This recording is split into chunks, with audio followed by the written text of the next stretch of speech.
Good morning, I'm Pat Williams with the Tippecanoe County Extension Office, and today we're here to perform a irrigation evaluation. Some of the first things I like to look at is what type of turf grass do they actually have, how healthy is at the point. We always ask the homeowner what they really expect from their lawns, because there's all different expectations to be golf course to just being green and mowed. And we always try to assess the root system, and I bring along my handy core, and what we'll do is just kind of somewhere in the middle jump. I've hit gravel not too far down, and as we start to look at things, one of the things we start to look at is the soil. I do have some clay soils, and that means it's always kind of a little tougher for grass to grow, but it doesn't mean that it can't grow. For the fescue that's in here, it is being mowed taller than I generally see, which is good for summer months, but I don't have a lot of roots that are down low. So with that, we always look at fertility. We start to look at things like thatch layer.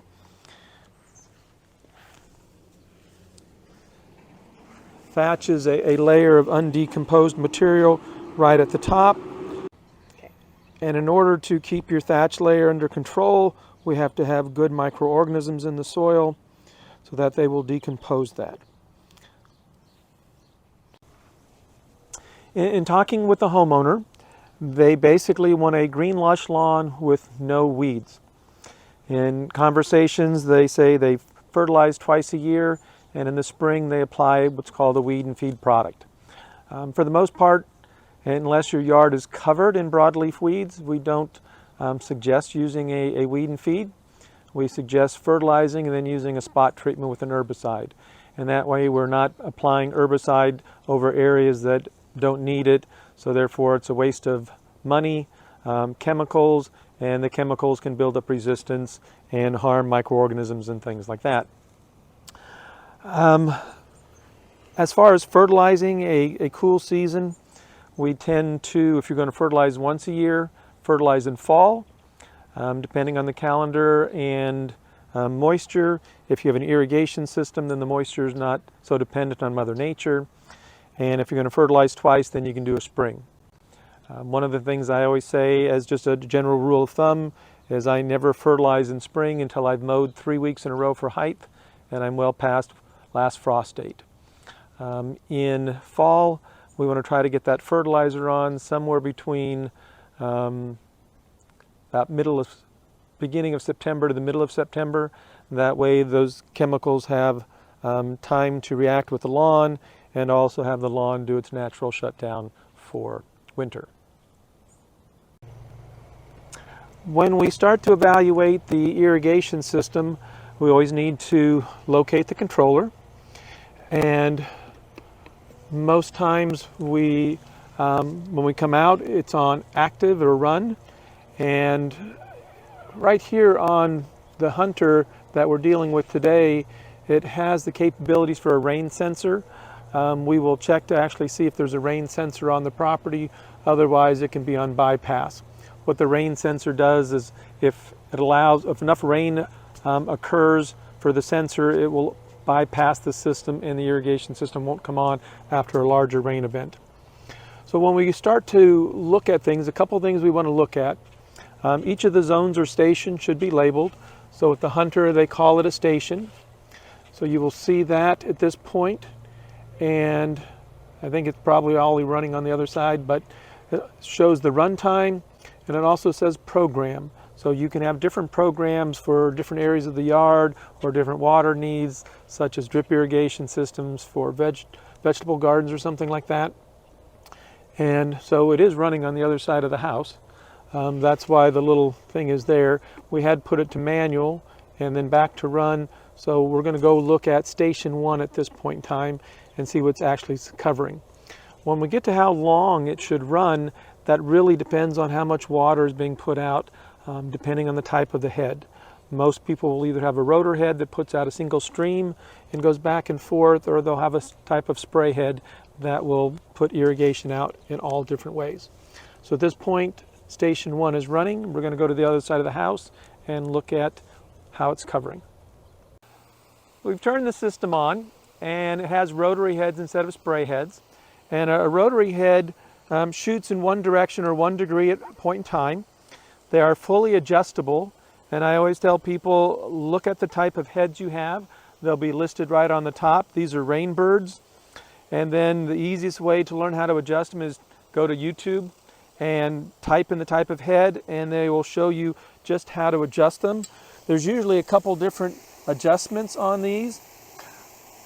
The one up front, a screwdriver will go in, and I'm getting wet from the other head, which is good because it means I've got head-to-head coverage there. What head-to-head coverage means is that one head will hit the other, because this really is supposed to be watering all the way out there. So anyway, this top screw here will adjust the throw.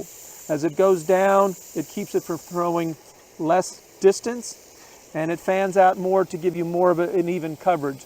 A lot of times what we'll see is they will put these full out, and you almost get a donut shape because it doesn't water anywhere close. They need to be adjusted so they're not watering the driveways and the roads and the sidewalks. And what we've learned in this subdivision is they put sprinklers in the mow strip and they water the sidewalks. Just for reference, sidewalks do not grow no matter how much you water them, and it is a waste of water, any overspray, and that's why we always suggest to go ahead and adjust. Sometimes when you've got plants in the way, such as the daylily here, then it really can't throw. So the two heads we have in the mow strip are actually doing fine, other than watering the sidewalk, but these heads are supposed to be hitting the next sprinkler. And what we know is that sprinkler is not doing what it's supposed to be, so we will look at it, and this one, because of the plant, is not hitting there. And you can kind of tell just in the quality of the green out there where it's kind of going. One of the things that adjusts the throw, which we've been talking about, is this screw right here, which is accessed by here. So when we saw this head just really not throwing very far, one of the reasons is because it's too close to the house for the size of it, and so they have this screw all the way down. Unfortunately, by the way the irrigation head was put, it probably should have been put closer to the house and went outward. That way they could have adjusted the throw as far as it needed to. But the homeowner really should just bring this up just a little bit because the front porch is already getting wet by two different sprinklers, and this would just allow a little bit more water down the house where we don't have any more irrigation system. This head is also put down a little too low. So as I try to field for the top, it's down below the soil line, which means eventually every time this goes up and down, it can bring soil into the mechanism. So we would let the homeowners know that either try to come in here and just elevate that up a little bit, but being left down as far as it is, it will just cause problems down the road.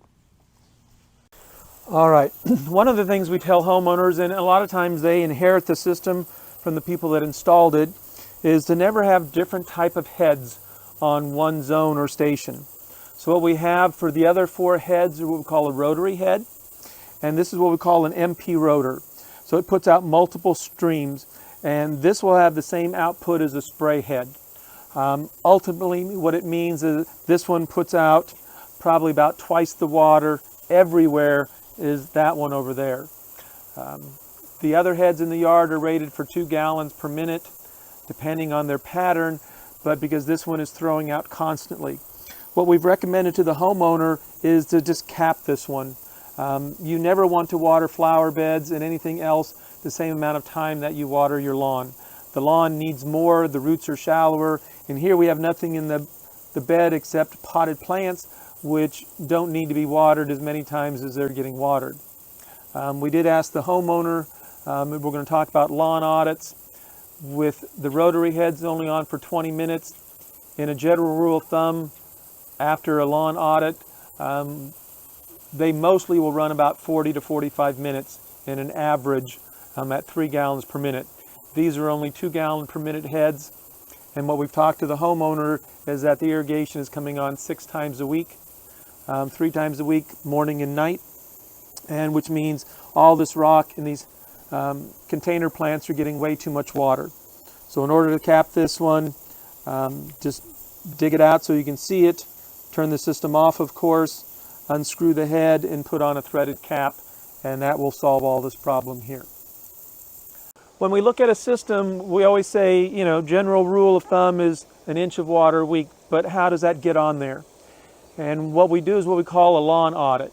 You can actually buy a little measuring cup that sticks into the yard, and they come in a set of a dozen, or you can use something like a cat food can or tuna can. And what you do is randomly place them out in areas of the yard the night before the system comes on early in the morning, and then you just want to measure how much is in there. So these are running 20 minutes.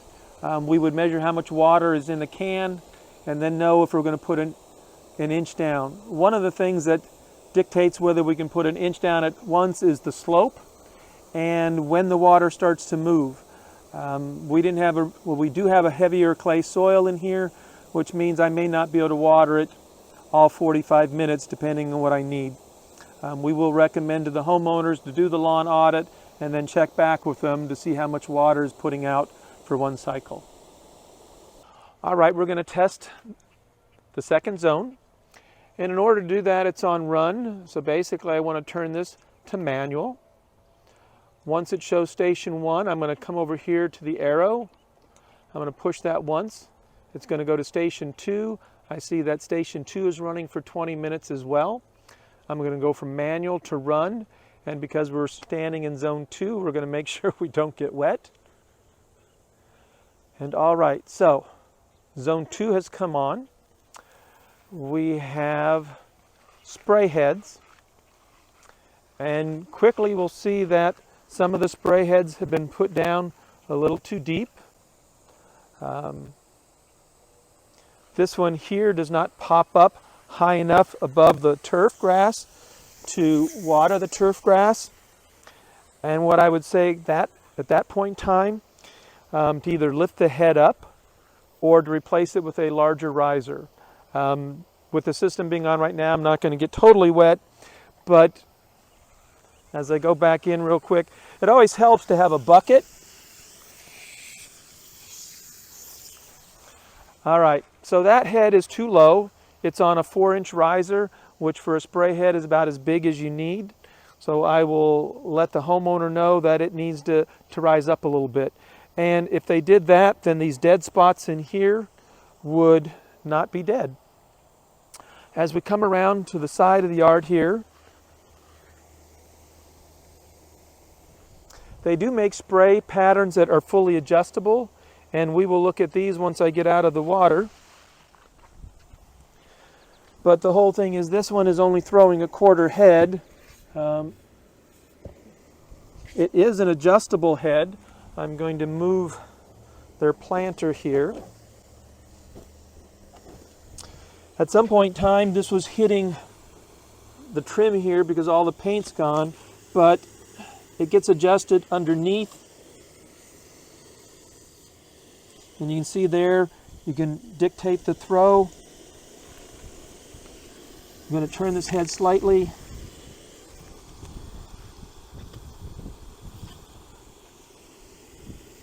This head is not a good head. It's a candidate for being replaced.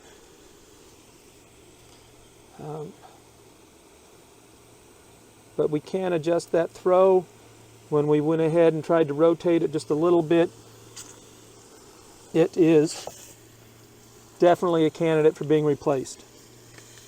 So we'll let the homeowner know, and let's go ahead and turn off the system. Very good. So one of the things, this is a K-rain, I guess it's probably, but you can see how this riser sets in here and everything is loose, which means that's why I had water coming up in here. So we may have an O-ring that kind of came loose in there. Heads are fairly cheap. All you need to do is move the soil back, dig out a little bit, and replace the head and it's not that hard. All right, we said this one was too low, so if you come up and look, even after the riser goes back down, I've got this far, which is about 1.5 inches to the top of the riser. That riser should really be flush at the base or crown of the turf grass here. So this one was set too low. The only real thing to do is they do make risers that will go to 6 inches, but if you're going to go to the trouble of doing all of that, it might be easier than trying to trench out to lift it, just to get a bigger riser. What that would do is it would throw the water further here.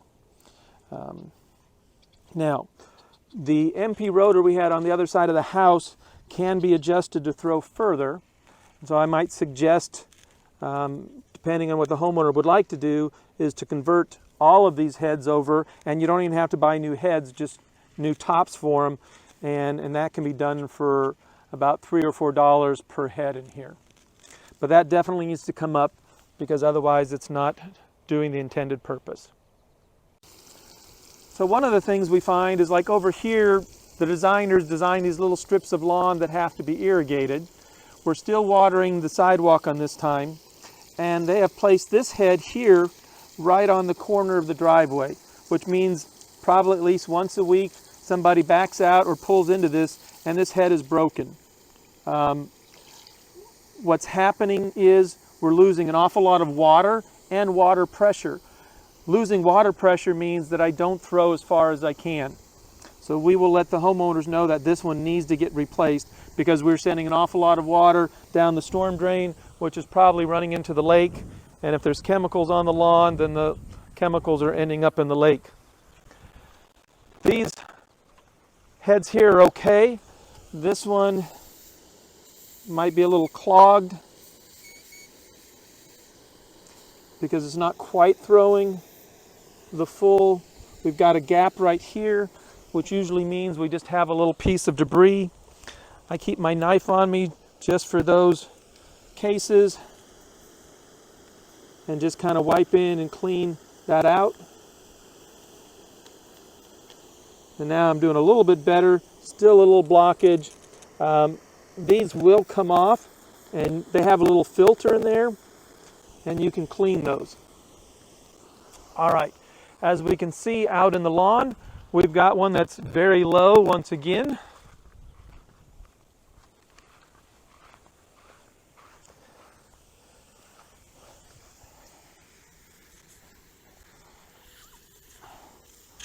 And with that, it's not watering the intended pattern that it needs to be. So we have 2 in a row here, well, 1 on each side, that really need to get lifted. So I would suggest to the homeowners to replace that with a 6-inch riser versus a 4. They would need to replace that one. So far right now we've got 1, 2, 3, 4, 5, 6, 7, 8, 9, 10 heads. If the pressure's all working, it looks like they're doing, I would still do a lawn audit on this side to know how much they're putting out. The spray heads like this, in general, without a lawn audit, we look at about 20 minutes.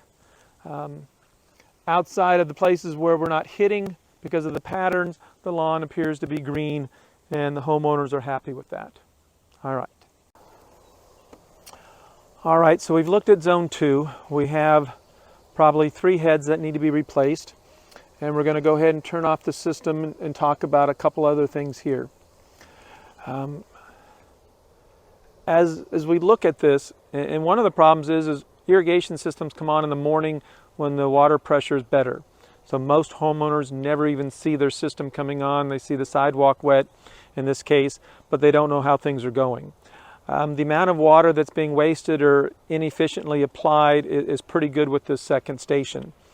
And what I always recommend to homeowners is that at least on the time changes, or do the spring and fall season changes and or summer, turn this on during the day so that you can see it. Everything underground is plastic pipe PVC, and it wears out. And a lot of times people just don't realize that the system's not efficient. So the homeowner here is paying for water that's running down the drain and on the sidewalk. there's not much they can do about the sidewalk at this case because that's how it was put in, but they can fix those tree heads. So a couple corrections. The homeowner thought they were watering 6 times a week, and when we really looked at all the stations and everything, they were only watering 3 mornings a week. We talked earlier about the rain sensor, and that's sitting right up above me.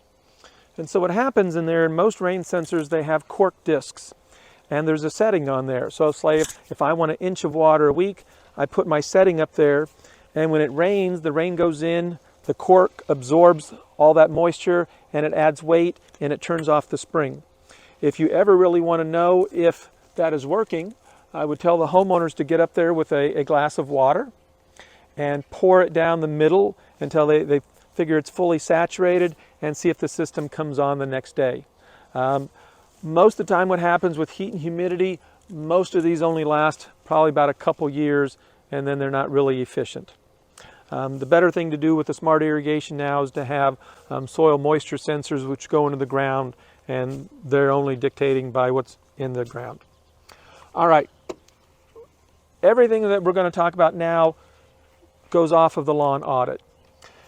As we looked at how many days a week this was coming on, the homeowner just had 3 days a week, Monday, Wednesday, and Friday, and we don't know how much water is being applied. So we've told the homeowner they have to do the lawn audit.